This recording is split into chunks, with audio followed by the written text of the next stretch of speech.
So apparently, Megan spoke at Oprah's book club over the weekend. Of course, the top search results for that topic leads me to two publications I prefer not to frequent. But I don't know if it's because I'm in Europe, but I just get like these types of people. This is like the top Google search result, because that's not going to be balanced coverage, obviously. And so I'm always afraid to click on these things. Um, Eve of Queens said everything is from the perspective of this BS. Like, I mean, stop already. So it's the eve of the Queen's death. What's the subtext? They should stay home, climb onto the bed, pull the sheets all the way to the floor, and darken the place until they get permission to come out. I mean, what is this? They just look. I can't even. I can't look. I can't stand. I can't stand these people. Now, so apparently, but this is, I'm in Europe. What do you want me to do? Right? It's either this or the French tabloids, which is the French tabloids regurgitate verbatim what these people say anyway. So, um, Megan, I can't. I can't. Let's try Hello. Hello is also British, but, oh my God. Putain. Um, my God, help. Oh, is there anything on Megan? No, there isn't anything. Oh, it's down here. Okay. So, Meghan Markle rocks timeless tuxedo jumpsuit for star-studded evening with Oprah. She didn't wear the same. This was not. She wore this in Colombia. What are they talking about? Did she wear the same outfit? She couldn't have worn the same outfit. I mean, I guess she could have, but so okay. So the key thing with this, the key result is that it was good to know that Oprah and Meghan and Harry are still friends, because for the longest time, I personally have not seen them photographed together. And I was not concerned, but I did wonder about that. And I mean, either way, whether they were still friends or they were not still friends, it wouldn't have been like a huge surprise, just because I think the nature of the beast of Hollywood and these types of worlds and places don't necessarily lend for the deepest of friendships, if you will, because as I said in a previous video months ago, I mean, Harry, Meghan, and Oprah don't really have anything in common, really, and wouldn't know each other except for each other's mutual fame and, sort of place in the business. So if they were no longer friends, I wouldn't really be surprised. You know what I'm saying? Because I felt like after Oprah got all this pushback from the interview she did in 2018, if she had sort of distanced herself to save her own career or whatever, I just would not have been surprised. Perhaps I should be surprised, and should perhaps I should say I would. I no, perhaps I should say I Oprah would never do that. She would never like distance herself, because but I can't, because I really believe fundamentally that the business lends for superficiality of relationships in some cases, right? But that said, there are lasting relationships as well, and deep relationships as well. And so I am relieved that, in fact, they're still friends, to the point that Meghan was at this light filled evening of speakers where she spoke about books with, Oprah and other personalities. And she was wearing a similar jumpsuit, so she really loves this jumpsuit, or her stylist is just pulling the same looks, which frankly I would prefer if, she had worn something different. I mean, I don't have to see her in the same look all the time, because that's why I love her style, is because especially before she married Harry, there was just so much variety, and it's such a rich wardrobe, not necessarily the most expensive things, but, a variety. So, I mean, I think her stylist now is just giving her the same looks. And look, it's just like, okay, don't become Kate, what's her face, right? Don't be boring.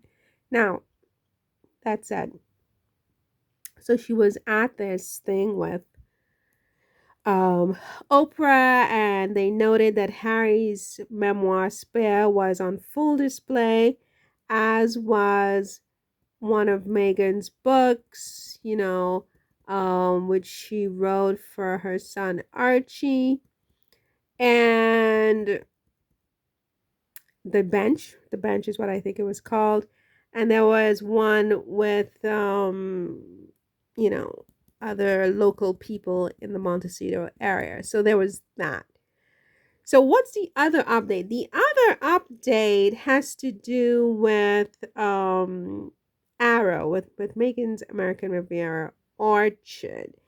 And I was not privy to the fact that her trademark application for Arrow apparently was rejected by the trademark office, on the basis that, on several different bases, but one being that American Riviera is too commonplace. It's a geographic area, and apparently people regularly refer to Montecito as the American Riviera, or Santa Barbara as the American Riviera, and so they couldn't give Meghan a trademark with that term in the trademark American Riviera. I think that is total and complete BS, and I say that with all due respect.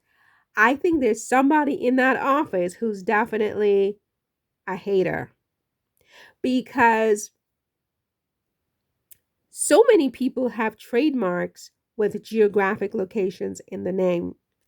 And prior to Meghan referring to American Riviera Orchard as referring to that region of the United States, many people never, ever, ever heard that part of the United States referred to as American Riviera Orchard before Meghan.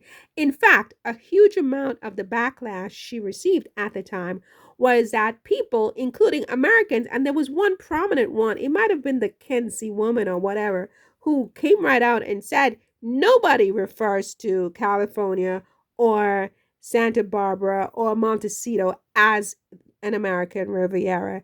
And yeah, yeah, yeah, yeah, yeah, yeah, yeah, yeah, yeah. And they went on and on and on about the fact that there's no Riviera in America. So Meghan is the one who resurrected that term and made it mainstream in the modern age, anyway. And so for the trademark office to reject her trademark on that basis, I think whoever reviewed her file is a hater. That's what I think. And the second reason they apparently rejected the sort of the logo, if you will, is some technicality about the lettering and this, that, and the next. So they're really giving her a tough time with this trademark. And I believe it's intentional that they are haters at that office, because I mean, who do you think is at that trademark office or any other office? Just people, regular people who watch the news, who know about the royal family, who know everything about Meghan and Harry and this and that, and they pick sides, and that's just my opinion. I'm sticking to it. This is a hater at that office who has it in for Meghan, and she may have to totally change the name of her brand.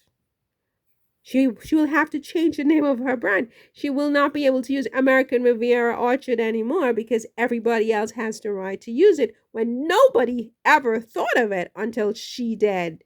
And she was ridiculed and mocked by her critics because the name was so original and so different. Like, and they said it was a mouthful and it was a word salad and it's this and it's that. And now the trademark office is rejecting it because it's too commonplace. Give me a freaking break. Give me a freaking break, right? And on top of that, so they're rejecting that. So now she's going to have to totally change the name of her brand completely. she may have to just go with Arrow, and even with that, I'm sure there's somebody else must have a trademark for Arrow. They're gonna screw her with this thing and just have her spinning her wheels, and then they're going to laugh and say, in the press anyway, that she launched the brand but she has no products and she's this and she that. No, because behind the scenes she can't get a trademark, right? So people can just infringe on her business, um, her business property and her intellectual property with no consequences, right? That's why she's so slow to launch her products, because she's having trouble with the trademark office. And in my opinion, the person who's behind it is a hater, because that's just stupid and it's just ridiculous that American Riviera Orchard is too commonplace, or even American Riviera, because ain't nobody been talking about I'm so upset. You have me speaking in whatever this is. But ain't nobody been calling California or any part of the United States a Riviera before Meghan, even though, yes, it's been known as that, but nobody refers to it as that before Meghan, right? So you, not in the modern age. So they could have given her trademark for that, because that's an original name, American Riviera Orchard. Give me a freaking break, everybody. Just give me a freaking break. You know what? I need sugar. I can't do this. I can't do this.